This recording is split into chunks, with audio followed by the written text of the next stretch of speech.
Plaintiff Douglas Ortiz says he's been dancing for 20 years and has won numerous competitions around the world. Douglas claims the defendant agreed to pay him to choreograph a dance for an event. But before he paid the full amount, the defendant fired him, so he's suing for breach of contract.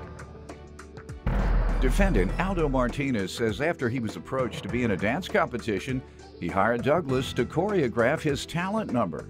However, ALDO claims he was forced to fire Douglas after he slept through one of their lessons, and he's countersuing for a refund and the cost of a new dance instructor. Start with you. I've been dancing for over 20 years now. I've won numerous competitions around the world and the United States. Right now I rank #1 in Wisconsin. I'm telling you this because in the 20 years that I've been dancing, I've never had an issue with anyone. And I have a witness here that can verify that. I met the defendant on August 1st at a local nightclub where he was telling me about the events where he was going to be in. I offered him my services as the land instructor for his event. On August 5th, he contacted me to bring me aboard for the event. I'm here today to collect the remainder of the balance, which is $210. All right, so $210 is what you're suing for. The rest is harassment? Harassment and defamation. All right, and defamation. So let's get to the $210. The agreement was what exactly? The agreement was it was going to be $400 in total. $400. Yes. You were to provide instruction to him. I was going to provide instruction, music, and dancers. Okay, and what occurred? We met on September 18th, and we were supposed to meet at 7. I get there at 7. He was not prepared. We didn't start until 8 o'clock, and then we finished at 10. Once we were done, I realized that he wasn't at the level that he said he was, and so he was still happy. He gave me $190. The next day, I received a message of him saying he was impressed with my choreography. And so that day we were supposed to meet at 6 o'clock. At 5:30, he cancels on me, saying that he has to be there. He can be there at 7:30. At 7:30, he texted me saying 7:45. Within that time frame, I fell asleep waiting for him. And so at 10 o'clock when I wake up, I apologize and try to reschedule. I didn't receive a message from him. I didn't receive an answer, text message, anything until the 21st when he was asking for his refund. He wanted a full refund for. Did he say why?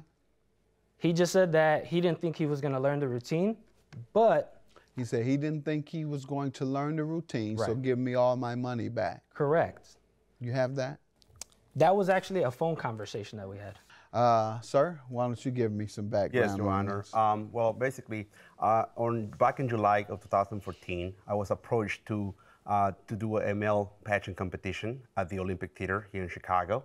And August 1st, I run into Mr. ORTIZ because my partner over here has stated that he was a professional choreographer and he was a good fit for my talent number.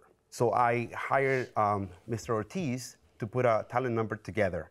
And I stated to him that I was not a professional dancer. However, what did you all agree to? $400. There you go.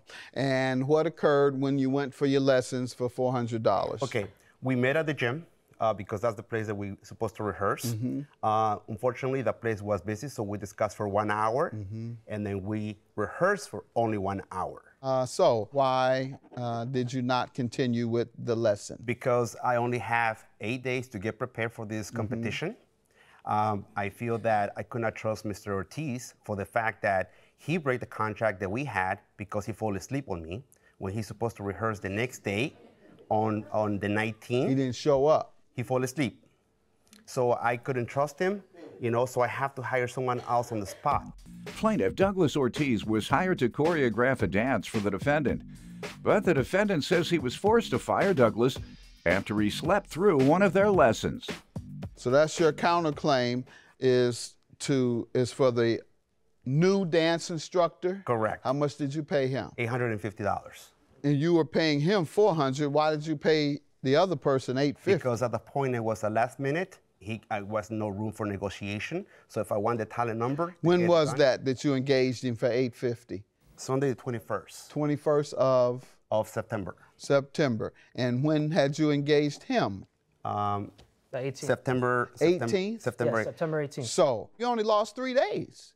If it was so urgent, you would have engaged him prior to the 18th. So, no, sir. If anything, you'll get your money back if we determine that that is the case, that he breached his agreement. Sir, why don't you think you should pay him his money back if you fell asleep on the job? Most people don't get paid when they fall asleep on the job. Your Honor, I apologized to him as soon as I woke up. Now he wants you to pay him. He accepts your apology, right? Now he wants his money back. Correct. I was with that same night. I tried to reschedule for the next day. I did not hear from him until Sunday when he found his new choreographer. And then, even then, I was still trying to work out a deal. No, you were trying, but he didn't want to deal with a man who falls asleep on the job. I mean, my job is to choreograph. And not fall asleep. That's a good point. There you go. How did he defame you, sir? On September 22nd, I woke up to text messages and emails. 22nd? Yeah, the 22nd. Monday the 22nd. What did he do, sir? I woke up for text messages and emails from him trying to get his money back. Woke up, right. That's the operative word, right. He was trying to get his money back, and so I received, he posted on Facebook that I fell asleep on him. I have posted nothing but the truth. Hold on, and? Your point is? He was putting that I stole money from him. He said that I fired him. Show me that. Matter of fact, you read it. The preparation for my competition for the event that he was doing hasn't been easy. Here is one perfect example. I paid this guy, he hashtagged my name, Douglas Ortiz, for choreography. He rehearsed two hours only. The next day, he didn't show up to work for the rehearsal, and that's not all. I fired him, and he won't return the money I have already paid him. What a challenge. Thought you say he used the word stole. He insinuated. No, it's a big difference when you're suing for defamation, sir. So all he has said, as he says, is the truth. Your refund is for $190. Correct. All right, I'm going to grant you your refund. And no, he didn't defame you, sir. He told the truth. He said you fell asleep and now you won't give him his money back. Yes, lastly is what? What do you want to tell me last? He defamed me because I lost a job because you fell asleep. Have a good day. All right.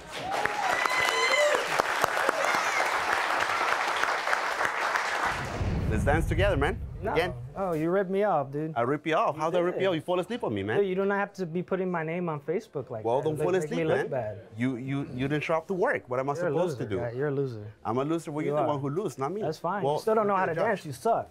Well, that's what I hired you for. You still suck, though. Well, that's what I hired you for. You hired me to choreograph, not to teach you how to dance. 1 hour is going to teach me how to dance? You should have paid for privates. That's what I did.